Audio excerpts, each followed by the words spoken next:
products and services that you may not know about. They now sell ammunition, both bullets and shells. Murphy's also sells personalized tags for dog collars. They build customized screens for windows and doors. Murphy's can rekey locks, and of course they can make keys. They cut glass for windows, plus Murphy's has monthly doorbuster specials. Check their Facebook page to see what's on sale. Murphy's Builder Supply, 156 Northeast Broad Street, Jesup. Andrew Cuneo here. It's summertime in South Georgia, and the only thing hotter than being outside is the hot deals at Mike Birch Ford. With up to $12,000 off new F-150s, there's no better time than now to purchase the truck of your dreams. So stop the search and call Mike Birch Ford today. Andrew Cuneo here. It's summertime in South Georgia, and the only thing hotter than being outside is the hot deals at Mike Birch Ford. With up to $12,000 off new F-150s, there's no better time than now to purchase the truck of your dreams. So stop the search and call Mike Birch Ford today. WIFO FM Jesup at 7:58. The world-famous Butch and Bob Show brought to you by Murphy Builder Supply and Mike Birch Ford in Blackshear. Good morning, Bob. Good morning, Jonathan. We got several guests on the show today. You got some cheerleaders in the green room talking about a cheerleading camp. First, Jim Poindexter's on the board, so I'm not sure what you're here to discuss, Jim, so the floor is yours. Well, good morning. I'm wearing my VFW hat this morning for right now, and so we've got a couple of things that are going on that I wanted to provide a little more information to the community. First of all, we're doing another fundraising event. We have a Ruger American .308 caliber hunting rifle that the drawing will be November 19th, and the tickets are $5 a piece. The tickets can be purchased at the VFW. They can be purchased at Murphy's Builders. They can be purchased through members of the VFW. So we're going to be at Odom Day and at the Arts Fest. So please come out and support us. The funds go to our building fund.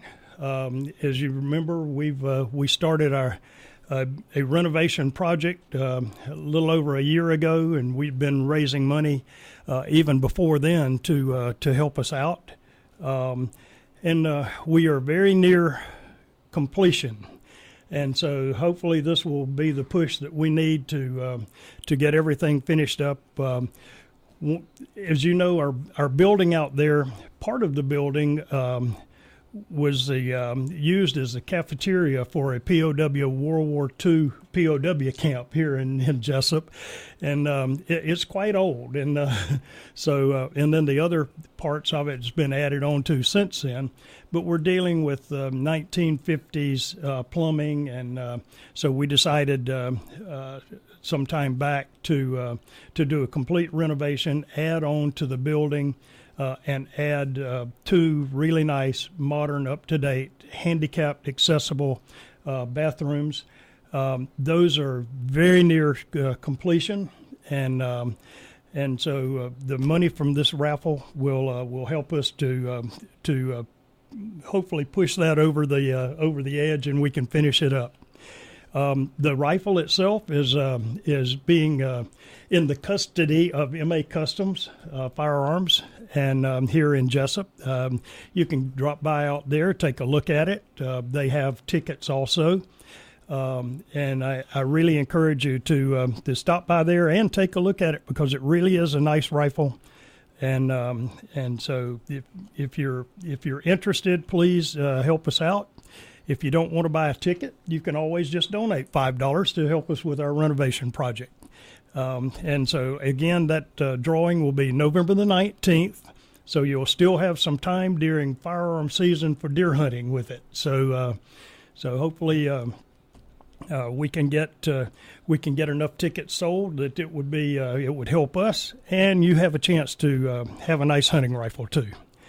The next thing I wanted to talk about is this Friday is Prisoner of War Missing in Action Day. And a lot of people don't realize exactly what that means. But since World War II, there are still over 82,000 servicemen and women that are listed as missing in action or still prisoners of war.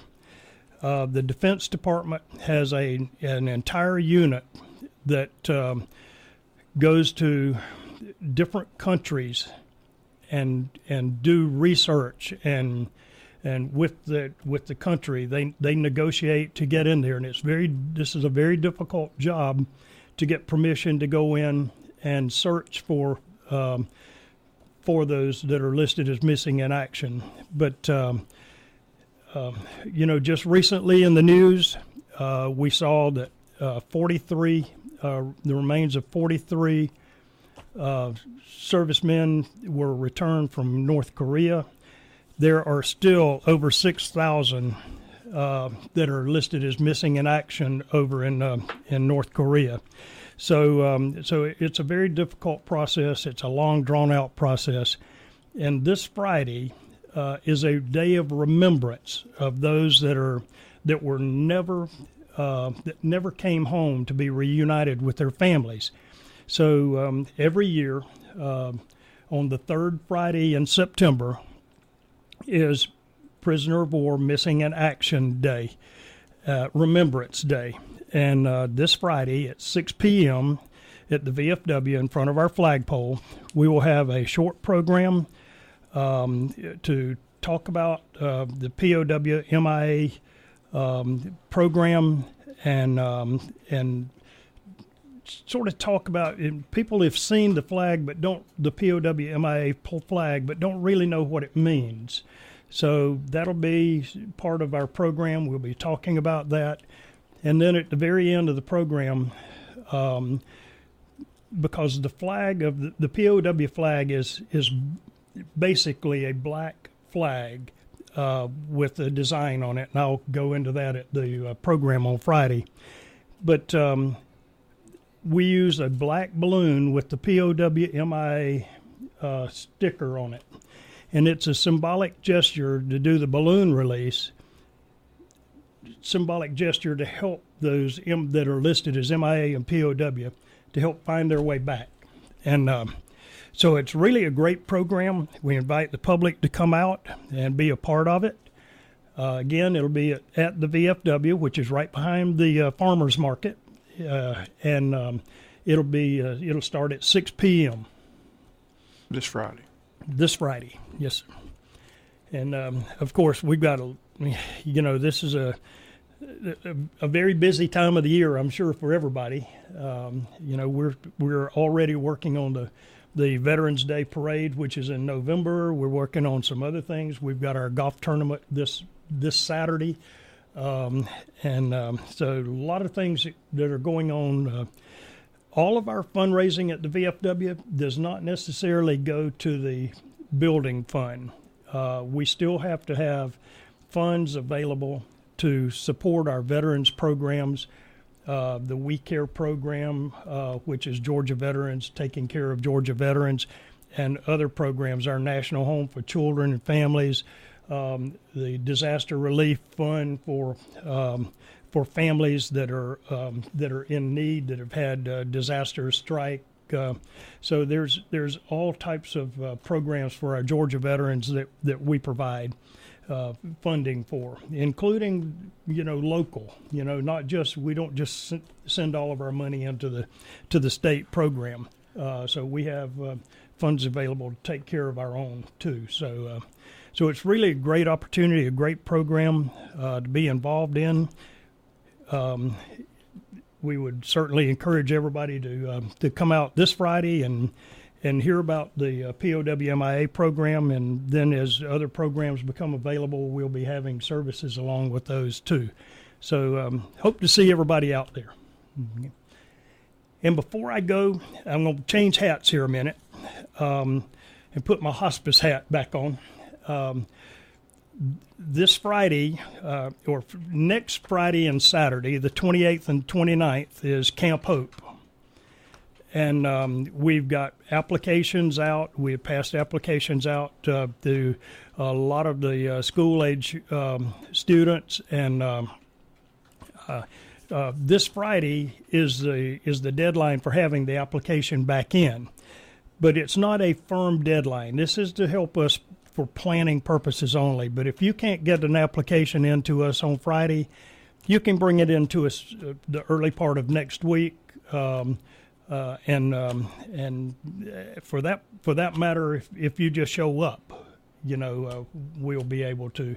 We want the students that need the grief and bereavement counseling and the program to be able to get that. And it's not just all day sitting in a classroom and listening to people talk. Camp Hope has a variety of programs. We have arts and crafts programs for kids. We have recreational programs, fishing, jet skiing. Gene McLean will have his horse and carriage out there to give them rides on the out there on the property.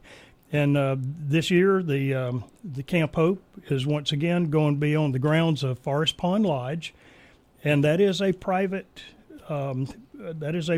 facility. But the folks out there have been very good to us, and it is really a nice property, and we appreciate their support of this program.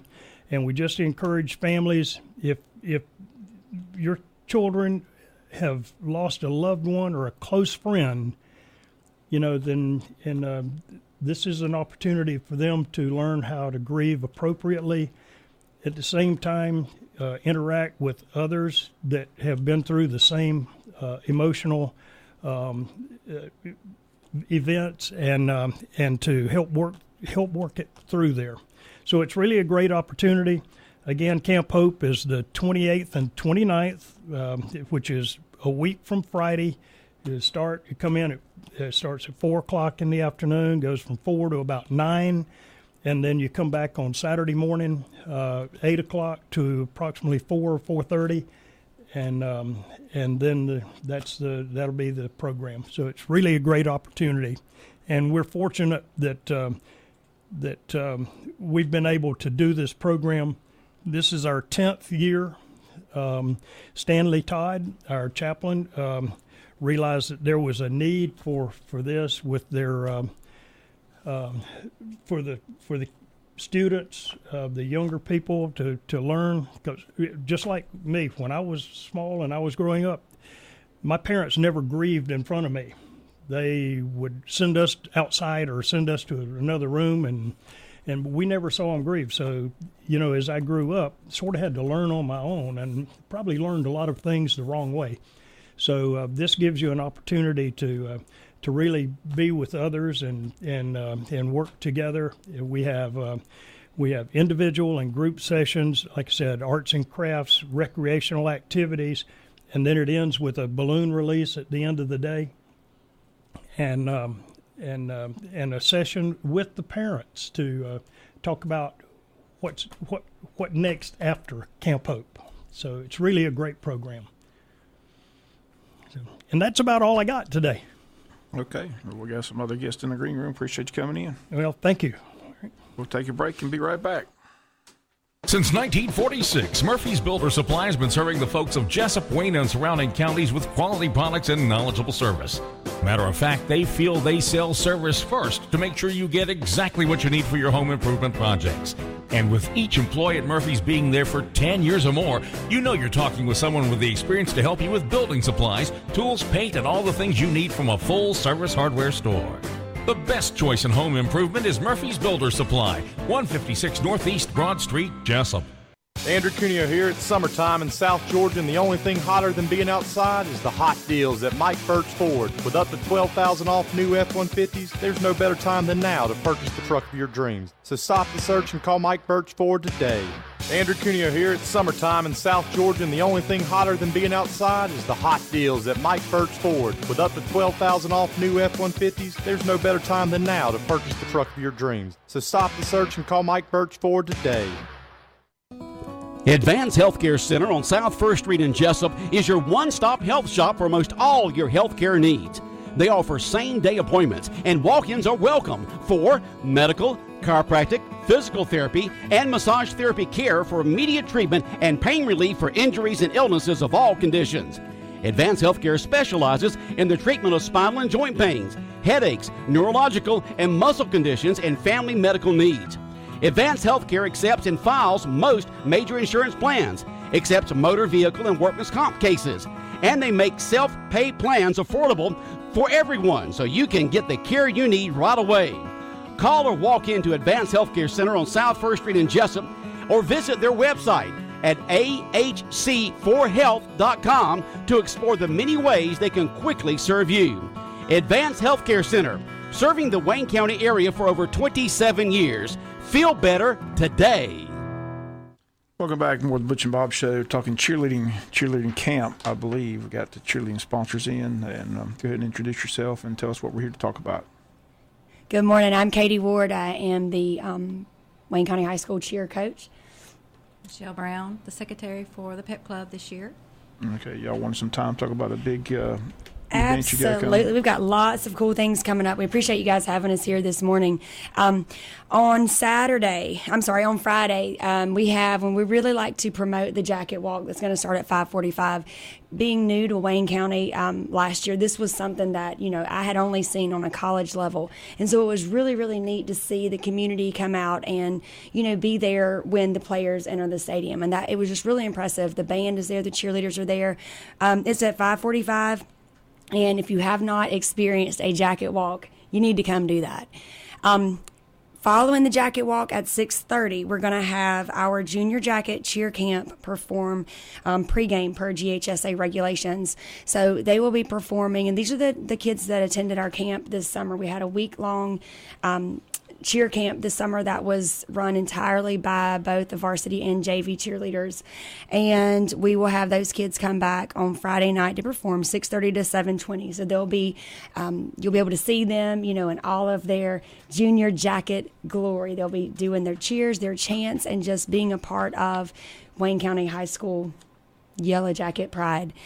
Then next Saturday, on the 29th, we have our mini camp cheer day that's hosted and sponsored by our pep club. It is from 9 to 12. It'll take place at the Wayne County High School gym. It's open for kids ages 3 and up.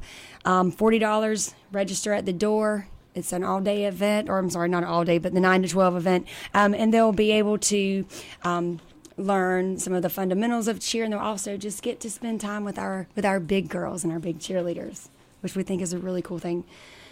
They'll also ride in the homecoming parade that's coming up in October, and they'll get more information closer to time. We're in the midst of competitive cheer season. We had our very first competition last Saturday in Bacon County. We had so many girls come out, and we had such a huge interest in competitive cheer this year alone that we added a junior varsity competitive team in addition to the varsity competitive team. So we have 2 teams that are competing. They started, like I said, last week, and they will continue through November. The state championships will conclude in Columbus the second week of November. And so we're just excited about having that much interest and having that many people and that many athletes able to participate in cheer spirit and in the competitive arena as well. And explain for those out there who may not know, what's the difference between regular cheer and competition cheer? Spirit cheer is basically what you see on the Friday night sidelines. It's the crowd leading. It's the spirit aspect and the spirit element of it. GHSA has actually added this year for the very first time a game day competition. So what will happen is basically, it's just a competition that will encompass all of the game day requirements, the things that you do see on Friday nights on the sidelines. Now, competitive cheerleading, in and of itself, you have 2.5 minutes to perform a routine. The routine is judged based on the competitive rubric. So you get scored on standing tumbling, on running tumbling, on stunts, on pyramid, on dance, on cheer. Competitive cheer is more like what you would see if you were to turn on ESPN and see some of the televised competitions. It's very intense, it's very fast-paced, and it's very exciting to watch. It's like what those movies are based on, right? That's right. Okay. That's exactly right. Oh, yeah. It's tumbling, music. Yep, very loud, which is, again, why I have no voice. not really a lot of voice now. I'm going to be the loudest one there. But how did they do at the first competition? They did very, very well. Our JV brought home first place trophy, our varsity brought home a second place trophy. So we both were able, both teams were able to bring home some hardware, and that's always a good thing when you bring home the trophies and you're able to, get scored and see how your routine is going to fare. What is it that you need to do to improve and make those higher scores and to get better each and every week.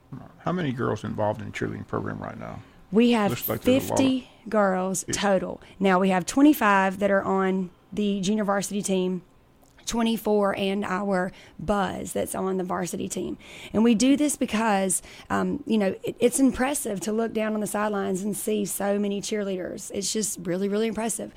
In addition, we go year round, and I don't think a lot of people realize the longevity of our cheer season. We start in the summertime with our workouts, our conditionings, our choreography, our camps, and so forth, and then we get started, day one of school. We go all through football, varsity and JV, and then we also do basketball, and basketball, tends to kind of wrap up February, March even. So these girls get maybe a month off before they start tryouts again. So we like to have a lot of girls. First of all, I'd like to be able to offer as many kids as possible the opportunity to get involved in this sport. But especially once we get into basketball season, I like to be able to, divvy up the teams and send girls, to the different games so that it does give them more of a break and a chance to, focus on academics. And we have some that are involved in other sports and other activities. So they break it up between we the do. We football break and- it up. right. We break it up. Yep. So the cheer camp, once again, what's the cost? What's the date? The mini camp cheer day is September the 29th from 9 to 12. It's $40 to register at the door. And where's it it'll going be to take place? at the the high school gym. gymnasium? That's right. Okay, That's right. Benny Ratliff Arena. Okay. Absolutely. And I can't leave without thanking, we have had so many incredible businesses and individuals step up and, help sponsor us. I know we just purchased on Friday, I was able to process a purchase for cheer mats. And these are the things that we have to, by law, practice and perform on. And we've had 39 to 40 businesses and individuals that contributed. We've also had people that have donated money to help serve as sponsors for the mini camp cheer day. And it's just so incredible to see the businesses and the individuals of Wayne County support and rally around these kids. And my girls understand that somebody believes in them, somebody believes in what they're doing, somebody has confidence in what they're doing. And that's important to see that your community believes in you and that your community supports what you do, because I think a lot of times our cheerleaders go, and they don't know. They don't feel that they're the ones that are appreciating, and they don't often feel that in return. So to see these businesses and to see these individuals step up and to, just be so generous and help out, it's the greatest thing that I've ever seen. And I cannot thank you guys enough for that. I'm having nieces in Atlanta that cheered. I know how expensive cheer is. I just wonder, they don't have a booster club for the cheerleaders, do they, or do they? We do have a booster club. We have our booster? pep club, Okay. which is, Michelle is our secretary, as she said. And our pep club works tirelessly to help provide, financial support for things. I was able this year to defray a lot of the costs for cheerleading, so it is significantly lower than it has been in the past. And I think that that's important to remember. We are in a more rural area, and to ask kids to, pay to play, that's going to limit a lot of the kids that can participate. Right. It's expensive. Both of my parents were high school teachers and coaches. I could not have participated if, financially, I was held to the obligations that, some of these girls have been held to. So, that was the first thing that I wanted to do, is try and reduce the cost so that we could have more athletes participate. And our pep club is, incredible. They've worked really, really hard to help raise money that, we can use for travel expenses. We can use to help, purchase items and things that we need so that it doesn't come out of the parents' pockets. Right. We have a lot of listeners out there, sometimes they hear things they'd like to help donate to. So if somebody's listening, they want to help the cheerleaders out, who do they contact? How do they go about doing that? If anyone is interested in helping out, donating, we just had a church group that donated cases of water. We put those on the sidelines and the coolers on Friday nights and on Thursdays for the JV teams. Those travel with us also to competitions. Those, are always needed items. You can contact me, Katie Ward, at Wayne County High School, and I can direct you to, answer any questions that you need, or where you can take these items. Any of our PEP Club members, Michelle Brown, Tracy Brown's office, he's been our cheer dad extraordinaire, I think is what we've called him, #1 cheer dad. And so any of those avenues would be beneficial in helping anyone that wanted to contribute or wanted to help out with the cheerleaders.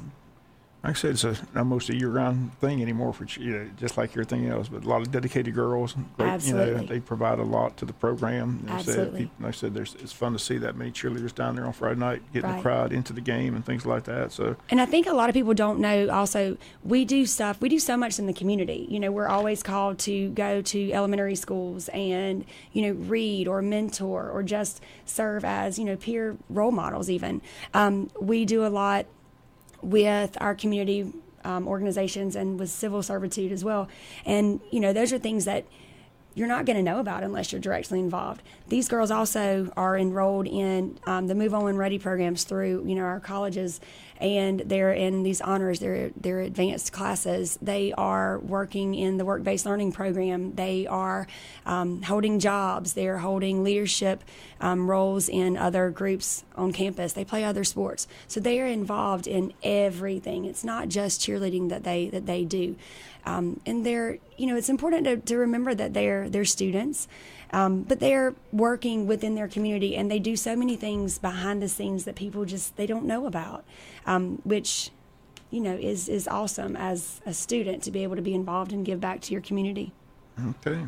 Well, like I said, hats off to the cheerleaders. Like I said, they provide a lot to the program, and I know they work extremely hard. It's nice that you have a booster club that helps out as well. Absolutely. So that's a good. brand new thing for And me, the too. competition cheer, any competition cheers being held locally, or all the competition cheer We have events? one this weekend that will be at West Lawrence, and in the next few weeks on October the 6th, we will go to Georgia Southern University. There'll be one held there.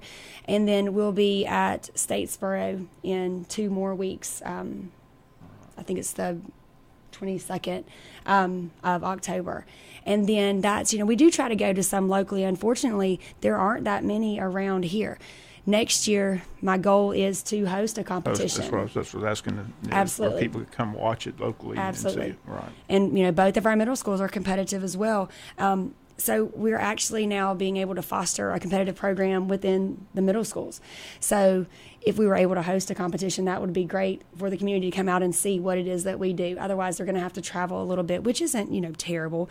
It's October the 6th that we'll be at Georgia Southern University, October the 20th that we will be at Statesboro High School. And then varsity travels to Northgate up in North Georgia, October the 27th. And then after that, we have region and then state. Right. And I know the cheerleaders will be in the homecoming parade as well, right? Absolutely. Wouldn't miss it for the world. Right. Do you have any girls in the homecoming court? I do. I have 11 seniors this year, and I think 8 or 9 of those seniors are on the homecoming court, which, I always tell them, to be recognized by your peers, that is the greatest compliment, and it is the greatest honor, because those are the kids that see you day in and day out. So for your peers to recognize you and for you to be able to represent them, that's such a huge honor, and it's such a huge compliment, and it's a testament to the individuals, the caliber of individuals that are involved in cheerleading. Okay. Anything else before we go? Anything? Yeah, I'm so excited. This is our second year here in Wayne County. We came here from another school system, and I've grown up in a small town, so I've experienced those Friday night lights, and I wanted my husband to be able to see, and my family to be able to experience Friday nights in a small town community. And Wayne County has been absolutely phenomenal. You guys have opened your arms. You have welcomed us in like we were one of your own. And to see the support, to look up in the stands and to see the support for our athletes, not just at football, but at, band competitions, at cross country, at softball, at volleyball, basketball, all of these other sports. It is just incredible to see the community support these kids and support these student athletes. One more thing before we go. I think that Wayne train, aren't the cheerleaders the ones started that, right? Did y'all get credit for that? Tell us a little bit about that, how this started. We came up with a hashtag, and those who are not social media savvy, I guess, the hashtag is a little pound sign, and then it has, a little saying behind it. So what we've asked people to do is whenever you post on social media, Facebook, Twitter, Instagram, Snapchat, any of those platforms, use that hashtag all aboard the Wayne train. I thought it would be cool to, do something that would help involve the community and get, a way or make a way for everyone to kind of become more involved community-wise. And it has really caught on like wildfire. I love seeing all of the Wayne train signs around town. The chamber actually gave us those wooden train whistles. So in their stands in the student section, we have, all of our little train whistles. I said one thing to Nicole Landon and Holly Lane about, it'd be really neat if we had a train whistle at the stadium. Done. They had the train whistle there built. I mean, you guys have heard it, after touchdowns. I grew up in Appling County, and my mom was one of the ones that's responsible for Don't bring up the cannon. The cannon. No, oh yeah. She is. So they had to finally get rid of that thing. Oh yeah, when my dad coached there, I mean, she, was instrumental. The night Dexter Carter ran about all those touchdowns. I can still hear the cannon. Yeah, Dexter, I know it. You're talking about family there. But she was responsible for that, and so I thought, I can do better than that. Right. Hence the Wayne train. Right. And it's really neat to see everybody get on board. I mean, no pun intended there. Right, but I've seen all the signs, like I said, and it fits in with all the railroads and trains here in Wayne County. Right, so. When I came here and did the new teacher orientation last year, that was one of the things that they said. Jesup is the town that trains built. And I thought, this would be really neat to kind of encompass that legacy and use it to really further. And it's not just for football. It's for all sports, all athletics, all activities at Wayne County High School. The Wayne train, we'll take everybody. Jump on board because we're leaving the station. Sounds great. Okay, we appreciate you coming in. Anytime the cheerleaders need anything, you're more than welcome to come back on the show. Thank you so much. We appreciate you coming you guys in. having us. Okay, I think that's going to do it for today's World Famous Butch and Bob show. Again, everybody have a great day. Stop predator harassment today. Stop the worry of a